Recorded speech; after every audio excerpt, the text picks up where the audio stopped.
So San Diego Comic-Con is underway, and that means a bunch of TV and movie news is dropping left and right. You can check out right up here for my full coverage of San Diego Comic-Con. And right now we are talking about the trailer for Star Trek Discovery Season 2. Normally with these types of things, I do trailer reactions and then I give my thoughts on it, my review of it afterwards. But CBS is pretty finicky about using their footage, and so when I did a trailer reaction for the Season 1 trailer for Discovery, CBS pulled it entirely off of YouTube, and I don't want to get in trouble, so decided to just do a review this time. Before I dive into my full thoughts on Star Trek Discovery, especially this new trailer, go ahead and tell me down below in the comment section, what was your take on Season 1 of Star Trek Discovery, and what was your take on this trailer of Season 2 of Discovery? Let's start a nice conversation of contrasting the two and our different takes on everything, because Season 1 of Star Trek Discovery was very divisive, a lot of like polarized fan base type stuff, and I'm interested to see how different people kind of take that one, and I would love to have that conversation with you guys down in the comment section. Now, if you're not familiar with my thoughts on the first season of Star Trek Discovery, there were things about it that I really liked. The production was great.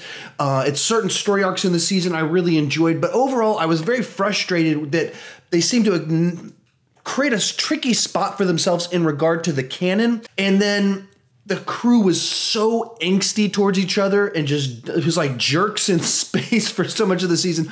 A lot of that was very frustrating for me. But overall, by the end of it, there was a lot of things that I really did enjoy about the season. And the second half, I liked a lot more than the first half once I kind of started to understand what was going on. So now we have our trailer for Season 2. Some big changes happened at the end of Season 1, bringing us into this one. So what did I think about this one? Well, I'll start talking about the good.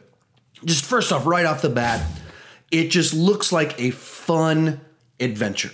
With the tone that they set for it, the interactions with the crew and everything, it looks like something that I would enjoy watching. Like that was something like my first, as it started getting going, I was like, yeah, even if this wasn't Star Trek, I would watch this trailer and be like, this is something I'd want to check out. A nice sci-fi adventure in space with characters making little quips with each other back and forth, all of that fun kinds of stuff happening.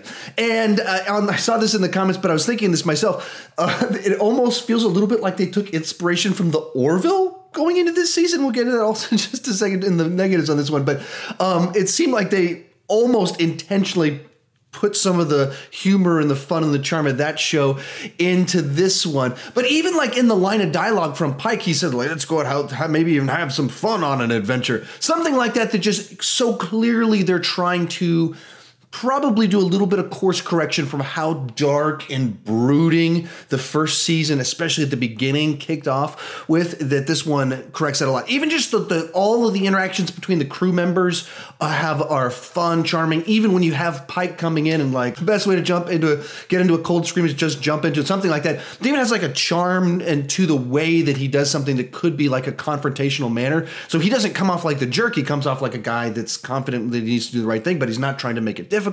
So even the way the character interactions are done feels like a course correction of sorts from the previous season. As you go through it, some of the humor worked. Some of it was like, it's kind of a fun little joke that they did there. So that's a nice little touch that they added in there that we didn't get a lot of that. Like they'd have these moments where you'd have Tilly do something that's really funny, but there wasn't a lot of it. And this one seems like they're trying to bring that much more to the forefront. And so just in general on the good side, it felt like a fun show that I would like to watch. Now let's move on to the bad side on this one. Just right off the bat, Lenny Kravitz in a Star Trek trailer. Like I didn't like it when they went for the Beastie Boys with the 2009 Star Trek in the trailer and then kind of in the movie a little bit there. But it was like someone listening to music, so I could at least understand what they're going for. And I really didn't like it in Star Trek Beyond when they went Beastie Boys again, bringing it to Star like pop culture, modern day pop culture music feels really off to me with the way that they've done Star Trek up to this point in time. Typically, they've done classical music type things as the way that they've integrated into pop culture. But and then, you know, when they took them in Star Trek 4 to the 1980s, like it was intentionally supposed to be like this fish out of water sort of thing. So then when you try to join the two together and it's like, let's just throw Lenny Kravitz in there. And I love that song. I mean, it reminds me of high school because it came out when I was in high school. It just feels so off to me. So I really did not like the song choice, even though it created that tone. And if this didn't have Star Trek on it, I wouldn't complain about the song choice. But because it is Star Trek, because of so much of what Star Trek has been up until JJ Trek started to change things a little bit, it feels just so out of place. Like, I want to get, I don't, it's an odd direction to go with the song choice. Second thing, on the negatives, I don't like the Spock integration. I didn't like it in the first season. It's very odd to this far into Spock canon. We've already killed him off. And now we're like, surprise, he has yet another secret sibling. Which, and people are like, well, Cybok, they did that before. It's like, right, your reference point for why it's okay for Michael to exist is Star Trek V.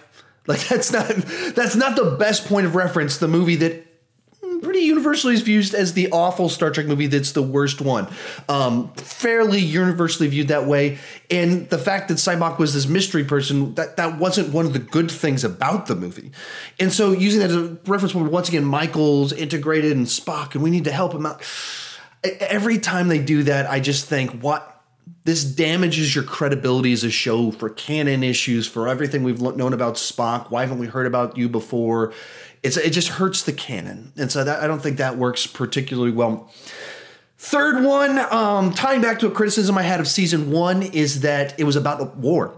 And discovering things was kind of peripheral and kind of happened. We had a little bit of going to planets, but it wasn't even about the war, because it's not like a bunch of war sequences. And so it was a very odd mix of a show, not about a war, but not about a war at the same time.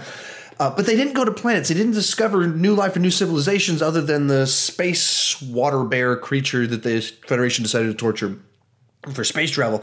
Besides that, we didn't discover a bunch of new things. Then we watched this trailer and we don't discover a bunch of new things. And maybe, I mean, it's the first trailer, so maybe we're only looking at that first 1 or 2 episodes of the season. But I watched the trailer 2 times before doing this and wrote some notes after the first time I watched the second time. One of my notes was, did we see any planets? And we see them in the spacesuits and those meteorites that are kind of flying around. And there's some sequences that could potentially be on some planets. But none of it feels like new life and new civilizations. Too boldly go where no man is. None of it has that vibe to it. It feels like whatever the things that show up, they're looking into it in those meteorites to figure out what's going on and what this message is. But so I was hoping we would get more Star Trek, The Next Generation, new life, new civilizations. That was a course correction I was really hoping we would get, because I would love to see that with 21st century aesthetics, 21st century special effects. And then it seems more like, let's do one meta arc about these things that showed up as opposed to new planets.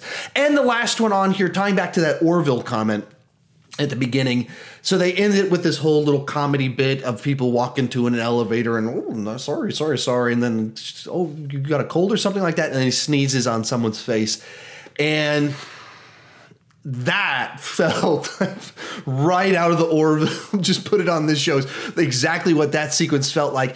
And humor fits Star Trek, but sneeze in the face broad comedy, I don't know if that, like, you can find examples of that in Star Trek, of course, but there's also, 1,000 episodes. I mean, there's an enormous amount of Star Trek out there, so you can find a little bit of anything. So when you talk about we're going to like bring our second season, these are the things we want you to know about season 2, and our big like hooky at the end was right in the face.